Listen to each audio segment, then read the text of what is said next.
Bem, às vezes eu olho em volta e me pergunto, o que estávamos pensando? Ficamos por um longo tempo sem recursos, e quando eu digo sem recursos, eu quero dizer sem recursos. As pessoas nos disseram que éramos loucos por apostar tudo. Isso realmente vai funcionar? Penso que algumas das coisas mais bonitas podem surgir por meio de provocações e momentos difíceis.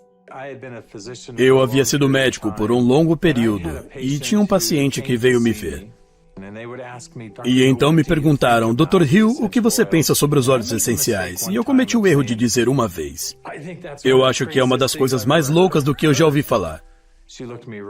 Ela me olhou bem dentro do olho e disse, estou muito desapontada em ouvir isso, porque eles fizeram por mim muito mais do que você ou qualquer um dos seus colegas já fez por mim.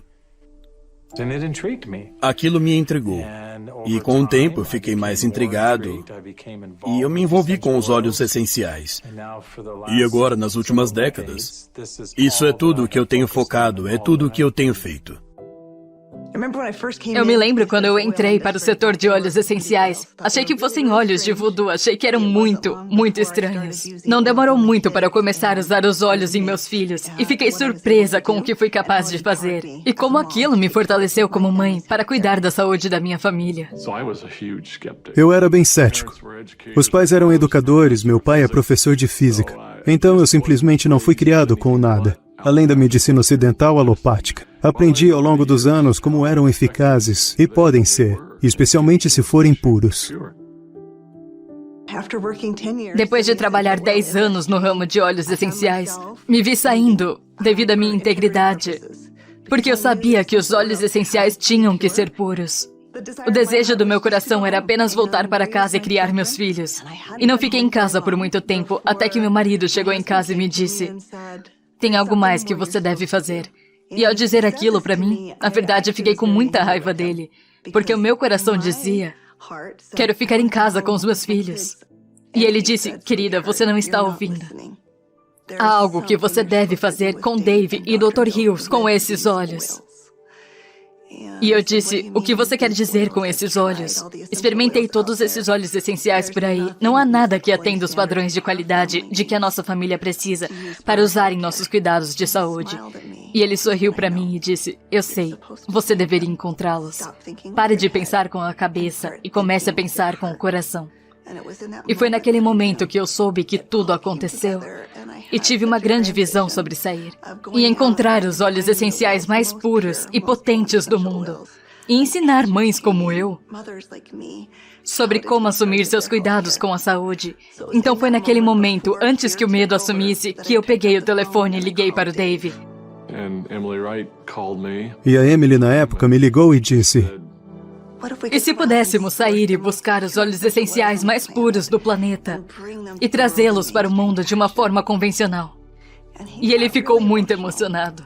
E o Dave não se emociona. E foi aquilo, bem ali. Aquele foi o princípio para mim. E eu meio que senti fortemente como, sim, vamos abrir uma empresa. Então desliguei o telefone com o Dave, peguei o telefone e liguei para o Dr. Hill. E ao ligar para ele, ainda me lembro que ele deu uma risadinha. E eu disse, doutor, isso não é engraçado, estou falando sério sobre isso. E se pudéssemos sair e encontrar esses óleos puros, como sempre quisemos fazer? E se pudéssemos ensinar as pessoas a realmente entender o poder por trás desses óleos? E ele disse, não, Emily, eu não estou rindo porque acho que a sua ideia é louca. Estou rindo porque eu estava apenas me preparando para ligar para você e fazer exatamente a mesma pergunta. Tudo começou com uma pequena reunião inicial em um restaurante italiano.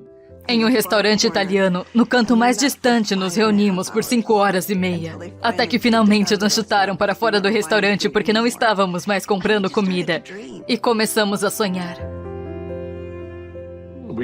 Nos encontrávamos em qualquer lugar que pudesse ter um espaço para nos reunir. Foram em lugares estranhos. E claro, o piso inferior da biblioteca de Oren foi um deles. Até ficarmos muito barulhentos. E eles finalmente nos chutaram para fora da biblioteca. Às vezes era no porão de nossas casas. Eu me lembro de não dizer aos meus filhos que eu estava desempregado e começando uma coisa nova. Mas que o pai estava trabalhando em um projeto de porão. Ao fazer o plano de negócios, eu comecei a perceber que aquilo ia ser grande. Eu sabia que com uma equipe tão boa e um produto que mudou as nossas vidas, sentimos que aquilo seria significativo. Desde que começamos na primavera de 2008, foi quando tivemos uma grande queda no mercado de saúde nos Estados Unidos.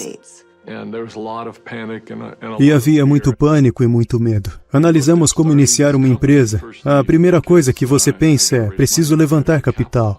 Inicialmente, decidimos fazer isso. E realmente nós 4 acabamos voltando para a cidade de Nova York, visitando pessoas de perfil elevado. E ao nos reunirmos na manhã seguinte, naquela mesa de conferência, e estávamos com todos aqueles empresários estilo Manhattan que estavam se reunindo conosco e nos interrogaram por horas, finalmente no fim do dia, olharam para nós e disseram: acreditamos que seu modelo de negócio vai funcionar. Acreditamos que vocês terão sucesso e queremos financiar o seu empreendimento. Vamos lhe dar $5 milhões. E todos nós estávamos nos sentindo extremamente exultantes. Eles estavam dispostos a financiar a empresa, mas é claro que estavam interessados em 51% do controle. E só me lembro da sensação que tivemos enquanto nos afastávamos daquela mesa de conferência. E nós 4 nos reunimos em frente à Estátua da Liberdade. E eu me lembro de ter olhado para o outro lado da água. Quase como uma deixa, eu me lembro que nós apenas navegamos em silêncio.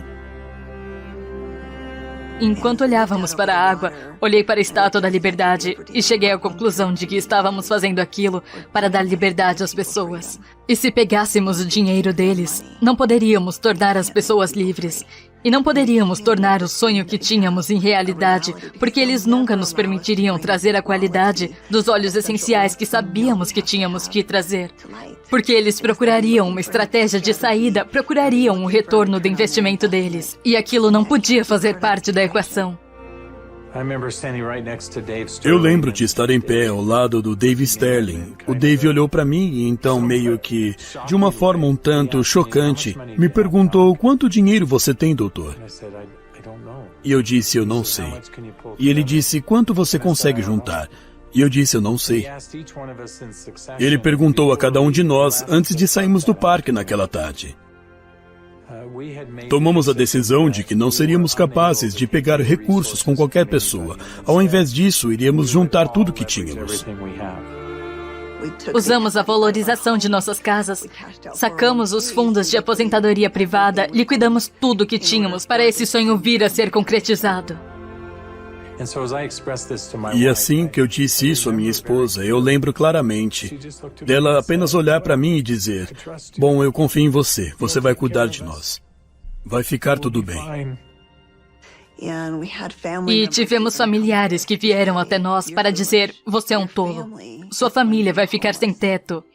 Então apostamos tudo, não escondemos nada. Achamos que seria por apenas alguns meses que ficaríamos sem nenhuma renda, mas foram 13 meses. Naqueles meses finais, quero dizer, estávamos comendo apenas amêndoas e iogurte, dizendo aos nossos filhos que eles não poderiam ir às aulas de danças e não poderiam praticar esportes porque não tínhamos dinheiro suficiente. Mas tendo essa crença de que tudo valeria a pena. E eu me lembro de um dia em que só tínhamos mais $5 mil na conta. $5 mil porque tínhamos acabado de fazer uma grande encomenda de óleos. E não sabíamos como iríamos fazer a folha de pagamento. Não sabíamos como iríamos pagar as comissões. E só para ver como as portas se abrem. Todas as vezes, desde que continuemos a avançar, as portas se abrem. As pessoas nos perguntam às vezes: como é que conseguiram fazer o que fizeram? Mas todo mundo arregaçou as mangas e fizemos todos os trabalhos. E fizemos esse trabalho, mais esse e esse. Eu tinha que sair e encontrar esses óleos preciosos. E então comecei a ligar para as pessoas e cada pessoa dizia: claro, nossos óleos são 100% puros. E foi quando eu percebi que quase todos os óleos essenciais que estão esgotados são vendidos por meio de intermediários. Esses intermediários eram pessoas muito inteligentes e frequentemente com laboratórios muito sofisticados. E o mercado de óleos quase sempre se alterava. A maioria não era pura. A maioria era criada sinteticamente. Eu provavelmente tinha mais de 100 amostras diferentes que tinham sido enviadas para minha casa. E toda vez que nos encontrávamos, o Dave e o Dr. Hill diziam: Emily, você já encontrou os olhos? E eu tinha que dizer: ainda não. Tipo, estamos indo no caminho certo? É realmente isso que devemos fazer? Eu me lembro de um lindo dia. Abri a porta e 5 olhos apareceram, todos no mesmo dia. Eram olibano, lavanda, melaleuca, limão siciliano e hortelã-pimenta. Ao cheirar aqueles frascos, liguei para o Dave e liguei para o Dr. Hill e disse: encontrei os olhos. Eles disseram: não se atreva a abri-los até que estejamos todos juntos. Sabíamos que aqueles olhos eram absolutamente puros e aquilo nos deu confiança suficiente, apenas fé o suficiente para continuar avançando. Lembro-me daquela primeira discussão que tivemos. Conversamos sobre a cultura da empresa. Que tipo de alma queríamos que a Doterra tivesse? E percebemos que esses olhos funcionam por experiência. Percebemos que tinha que ser um modelo de pessoa para pessoa. Tínhamos que juntar as pessoas. Precisamos ter uma cultura de retribuir. Temos que ter uma cultura de cuidado. De braços dados com as pessoas que estão colocando as sementes no solo, que estão colhendo esses produtos, e garantir que suas necessidades sejam atendidas. Atualmente, quando olho para trás com a Doterra, é algo avassalador para mim. Ver o impacto que ela trouxe para o mundo todo. Houve muito sacrifício, mas novamente aqueles foram dias nas quais olhamos hoje com muito orgulho. O sacrifício é uma peça muito importante. É muito importante no estabelecimento de um alicerce. Hoje empoderamos quase 8 milhões de famílias em todo o mundo. Agora estamos enchendo 315 mil frascos de óleo todos os dias. Só de pensar sobre isso nessa escala simplesmente aquece meu coração. Sabendo que cada frasco está mudando a vida de alguém, em ambos os lados do frasco.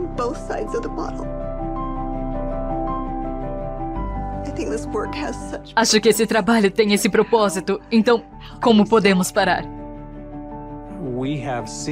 Temos mudado sozinhos a aceitação dos óleos essenciais na ciência e na medicina. Estamos muito comprometidos com esse trabalho. Somos muito humildes por sermos administradores do que a natureza criou tão perfeitamente para nós. E somos muito gratos por todos os nossos incríveis funcionários, por todos os nossos incríveis consultores de bem-estar, por todos os nossos incríveis clientes em todo o mundo. Não mudamos nossa missão. Não mudamos o nosso propósito. Ainda somos fiéis a essas coisas que desde muito cedo foram importantes. Se estar fazendo a coisa certa era importante, então fazer a coisa certa é importante agora. Se ajudar a prestar serviço para outras pessoas era importante, então é importante agora. Se buscar olhos de maneira diferente e fazer coisas que não tinham sido feitas antes era importante, então é importante agora.